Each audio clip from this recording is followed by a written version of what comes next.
اور چپ ہو گئی اور اپنے دوپٹے کو نہ جو کہ اس کے منہ میں تھا اسے بار بار منہ سے نکالتی اور پھر منہ میں ڈال لیتی۔ واضح طور پر لگ رہا تھا کہ وہ مجھ سے کچھ کہنا چاہ رہی تھی پر کہہ نہیں پا رہی تھی۔ آخر میں نے اسے پوچھ ہی لیا کہ سچ بتاؤ ریحانہ، بات کیا ہے؟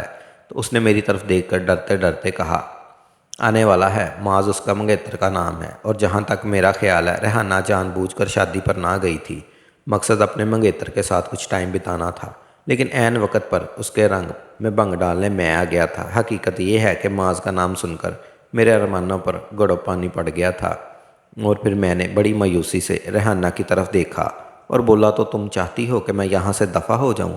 میری بات سن کر وہ پہلی دفعہ مسکرائی اور بولی، میں نے تو دفعہ کے الفاظ استعمال نہیں کیے، بس آپ کو اطلاع دی ہے۔ پھر مسکراتے ہوئے کہنے لگی، میں دیکھ رہی ہوں کہ معاذ کا نام سن کر آپ کے چہرے پر 12 بج گئے ہیں۔ تو میں نے اسے کہا، نہیں ایسی کوئی بات نہیں، اور بوجھل قدموں سے ان کے گھر سے باہر آ گیا۔ ابھی میں نے ریحانہ کی گلی کا موڑ ہی مڑا تھا کہ سامنے سے مجھے معاذ آتا دکھائی دیا، جسے دیکھ کر میں خون کا گھونٹ پی رہا تھا، اور اس کے ساتھ میری ساری ہوشیاری بھی ختم ہو گئی اور میں ٹھنڈا ٹھنڈا اپنے گھر کو لوٹ آیا۔ رات کے 10 بجے تھے کہ میرے موبائل پر گھنٹی بجی۔ دیکھا تو وہ ریحانہ گھر کا نمبر تھا۔ میں نے فون آن کیا اور ہیلو کہا۔ دوسری طرف ریحانہ تھی، بڑی خوش لگ رہی تھی۔ وہ کافی دیر تک میرے ساتھ ادھر ادھر کی باتیں کرتی رہی۔ پھر اچانک باتوں باتوں میں اس نے مجھے کہا، شاہ جی، وہ میں نے آپ سے ایک ضروری بات کرنی تھی۔ تو میں نے اسے کہا، حکم کرو سرکار۔ میری بات سن کر وہ کہنے لگی، بات یہ کرنی تھی کہ آپ کا نامہ اس بات پر ہرگز نہ کرنا کہ آج معاذ ہمارے گھر آیا تھا۔ اس کی بات سن کر میں ساری بات سمجھ گیا، لیکن چونکہ معاذ کی وجہ سے میرا پروگرام خراب ہوا تھا، اس لیے میں نے اسے تھوڑی ترشی سے کہا، تمہاری بات تو ٹھیک ہے، پر کیا تم بتا سکتی ہو معاذ والی بات آپ کو مما سے کیوں نہ کروں؟ بات کرتے ہوئے میرا لہجہ کافی تلخ تھا اور میرے لہجے کی تلخی وہ سمجھ گئی اور خمشامدانہ انداز میں بولی، ڈیئر جناب، آپ میری مما سے معاذ والی بات اس لیے نہیں کریں گے کہ آپ میرے بہت اچھے دوست ہیں، اور دوسری بات، پھر دفعہ اسے کوئی بات یاد آ گئی اور تھوڑے جھجکتے ہوئے بولی، وہ جناب، میں نے تو آپ سے شام والے واقعے کی معذرت بھی کرنی تھی، اصل میں مجھے کچھ سمجھ نہیں آئی اور خواہ مخواہ آپ کے ساتھ بدتمیزی کر بیٹھی۔ اور پھر بڑی ہی معذرت خواہ لہجے میں کہنے لگی، امید ہے آپ نے مجھے معاف کر دیا ہوگا۔ تو میں نے شرارت سے کہا، ریحانہ جی، میں سمجھا نہیں کہ آپ مجھے کس بات کی معذرت کر رہی ہیں۔ میری بات سن کر وہ سمجھ گئی تو میں ایکٹنگ کر رہا ہوں، لیکن بیچاری مجبور تھی، اسے اپنی مما سے منگیتر کے ملن کی بات جو چھپانی تھی، اس لیے وہ تھوڑا اٹک اٹک کر کہنے لگی، وہ جب میں واش روم سے باہر آئی، اس کی اتنی بات سن کر میں نے کہکا لگایا اور اسے بولا، او اچھا، اب میں سمجھا۔ پھر میں نے اس سے کہا، کوئی بات نہیں ریحانہ جی، میری بات سن کر نہیں۔ وہ بدمزہ ہوئی کہ اسے مزہ آیا، لیکن اس نے اس پر کوئی تبصرہ نہیں کیا اور میری بات سنی انسنی کرتے ہوئے کہنے لگی، اوکے جناب، آپ سے کافی گپ شپ ہو گئی ہے، اب مجھے اجازت دیں۔ پھر کہنے لگی، اچھا تو میں معاذ والے معاملے سے مطمئن رہوں نا؟ تو میں نے اسے کہا، کیوں نہیں، آپ جب معاذ سے ملے، لیکن ریحانہ جی آپ سے گزارش تو ہے۔ وہ کہنے لگی، کیا؟ تو میں نے کہا، کبھی کبھی اس غریب پر بھی نظر کرم کر دیا کریں۔ میری بات سن کر وہ ایک ادا سی ہنسی اور کہنے لگی، آپ کی درخواست نوٹ کر لی گئی ہے، اور فون بند کر دیا۔ اس واقعے کے بعد ریحانہ کے ساتھ میرے تعلقات کچھ اور بھی گہرے ہو گئے اور وہ اکثر ہی مجھے اسے فون کرنے لگا۔ اس کے ساتھ ساتھ تقریباً دوسرے تیسرے دن میں ان کے گھر بھی جانے لگا۔ ان کے گھر عموماً ریحانہ اور اس کی امی ہی ہوتی تھی۔ جہاں تک نعمان کا تعلق تھا تو اس بیچارے کا ان لوگوں نے شیڈول ہی اس قدر ٹائٹ بنایا ہوا تھا کہ اسے گھر میں رہنے کا ٹائم بہت کم ملتا۔ وہ 2 بجے اسکول سے آتا، پھر روٹی شوٹی کھا کر وہ 2-3 گھنٹے آرام کرتا، اور پھر اس کے بعد وہ ٹیوشن کے لیے کبھی ایک اور کبھی دوسرے سر کے گھر چلا جاتا، اور وہاں سے وہ رات 8-9 بجے ہی واپس آتا۔ ادھر میں شام آفس سے چھٹی کے بعد ان کے گھر جایا کرتا تھا۔ ہوتے ہوتے ریحانہ کے ساتھ ساتھ اس کی ماما کے ساتھ بھی میری اچھی خاصی دوستی ہو گئی تھی، اور اب وہ دوستی دن بدن کچھ اور آگے بڑھ رہی تھی۔ ریحانہ کی ماما کے ساتھ نہیں بلکہ ریحانہ کے ساتھ۔ اس کے ساتھ ساتھ ریحانہ کی ماما بھی بہت فرینڈلی تھی، لیکن وہ مجھے ایک حد سے آگے نہیں جانے دیتی تھی، اور نہ ہی مجھے ریحانہ کے ساتھ کوئی تنہائی کا موقع دیتی تھی۔ لیکن پھر بھی موقع ملنے پر میں ریحانہ کا ہاتھ پکڑ لیتا تھا اور اسے دبا بھی دیتا تھا، اور بس اس سے آگے ریحانہ کی چلاک ماما ہمیں موقع ہی نہیں دیتی تھی، بلکہ سائے کی طرح وہ ریحانہ کے ساتھ رہتی تھی، اور ریحانہ اپنی ماما سے بے حد ڈرتی تھی۔ حالانکہ وہ بظاہر ایسی نظر نہیں آتی تھی، لیکن ایک بات ضرور ہے، اور وہ یہ کہ انہوں نے ریحانہ کو خاصا کھینچا ہوا تھا۔ ایک دن کی بات ہے کہ میں آفس سے چھٹی کے بعد صفدر انکل کے گھر گیا۔ ریحانہ کے ماما یعنی مسز صفدر گھر میں اکیلی تھی۔ پوچھنے پر بتایا کہ ریحانہ اپنے کسی دوست کے گھر گئی ہے۔ وہ برآمدے میں بیٹھی سبزی کاٹ رہی تھی اور میں ان کے پاس جا کر بیٹھ گیا۔ خلاف معمول آج مجھے مسز صفدر کچھ زیادہ ہی سنجیدہ دکھائی دے رہی تھی۔ میرے پوچھنے پر کہنے لگی، کچھ نہیں بیٹا۔ پھر سبزی انہیں نے میری طرف دیکھا اور بولی، بیٹا آپ سے ایک بات کہوں، آپ برا تو نہیں مانیں گے؟ کیونکہ میرے اندر ریحانہ کے بارے میں پہلے سے چور تھا، اس لیے انٹی کی بات سن کر میرے اندر خود بدھ شروع ہو گئی کہ پتہ نہیں انٹی کیا بات کرنے والی ہیں۔ چنانچہ میں نے ان سے کہا، جی انٹی آپ بے دھڑک بات کریں، میں برا نہیں مناؤں گا۔ میری بات سن کر وہ کہنے لگی، بیٹا وہ آپ کو پتہ ہے کہ ریحانہ کی منگنی ہو چکی ہے؟ ان کی بات سن کر میں حیران ہوا اور بولا، جی انٹی مجھے خوب اچھی طرح سے معلوم ہے کہ ریحانہ کی منگنی ہو چکی ہے اور شاید اگلے سال اس کی شادی بھی ہو جائے۔ میری بات سن کر سبزی چھیلتے چھیلتے انہوں نے میری طرف دیکھا اور بولی، پھر تم میرا مطلب ہے ریحانہ؟ پھر بات کہتے کہتے وہ رک گئیں اور سر جھکا کر بولی، امید ہے کہ تم میری بات کا مطلب سمجھ گئے ہوگے۔ انٹی کی بات سن کر میری تو ہوائیں اڑ گئی اور میں تیزی سے سوچنے لگا کہ اب میں ان کا کیا جواب دوں، اور اسی دوران میرے شیطانی دماغ میں ایک آئیڈیا آیا اور زیادہ ٹائم نہ ہونے کی وجہ سے میں نے بلا سوچے سمجھے اس پر عمل کرنے کا فیصلہ کر لیا۔ چنانچہ میں نے براہ راست انٹی کی آنکھوں میں آنکھیں ڈال کر کہا، انٹی یقین کریں میرا ریحانہ کے ساتھ کوئی چکر نہیں، بلکہ میں تو اور پھر جان بوجھ کر وقفہ دیا۔ انٹی جو بڑے غور سے میری باتیں سن رہی تھی اس بات پر کہ میرا ریحانہ سے کوئی تعلق نہ ہے، حیرت کے مارے ان کا منہ کھلے کا کھلا رہ گیا اور وہ کہنے لگی، لیکن پھر آپ ہمارے گھر اتنے چکر کیوں لگاتے ہیں؟ اس سے پہلے کہ وہ کچھ اور کہتی، میں نے اپنے چہرے پر ایک گمبھیر سنجیدگی کے ساتھ بڑا ہی رومانٹک سا موڈ بنا لیا اور ان سے بولا، انٹی اگر میں سچی بات کروں تو آپ ناراض تو نہیں ہوں گی؟ تو وہ کہنے لگی، ہاں ہاں تم بات کرو، تمہارا بات اگر ناراض ہونے والی بھی ہوئی تو میرا وعدہ ہے کہ میں تم سے ہرگز ناراض نہ ہوں گی۔ تو میں نے تھوڑا شرماتے اور ڈرتے ہوئے ان سے کہا، انٹی جی بات دراصل یہ ہے کہ مجھے آپ بہت اچھی لگتی ہو۔ میری بات سن کر انٹی کو بہت سخت جھٹکا لگا۔ انہوں نے میری بات کو رد کرتے ہوئے مجھے سمجھانے لگی، بیٹا میں نے جو بات آپ کو کہی ہے اس کا برا نہ منانا، ہم لڑکی والے ہیں اور ہمیں اپنی عزت کا ڈر ہے، ورنہ آپ جیسے مرضی آئیں۔ اس کے بعد میں کافی دنوں تک انٹی کے گھر کا چکر نہیں لگایا اور اتفاق سے نہ ہی میرا انٹی سے کوئی آمنا سامنا ہوا اور اپنی انٹی کا رزلٹ دیکھ لیتے۔ میرے ان کے گھر نہ جانے سے ریحانہ پوچھتی بھی رہی، لیکن میں نے دفتر کی مصروفیات کا بہانہ بنا لیا۔ اس کے ساتھ گپ شپ ویسے چلتی رہی۔ 2 ماہ بعد ریحانہ کی شادی ہو گئی اور ہمارا رابطہ بالکل ختم ہو گیا۔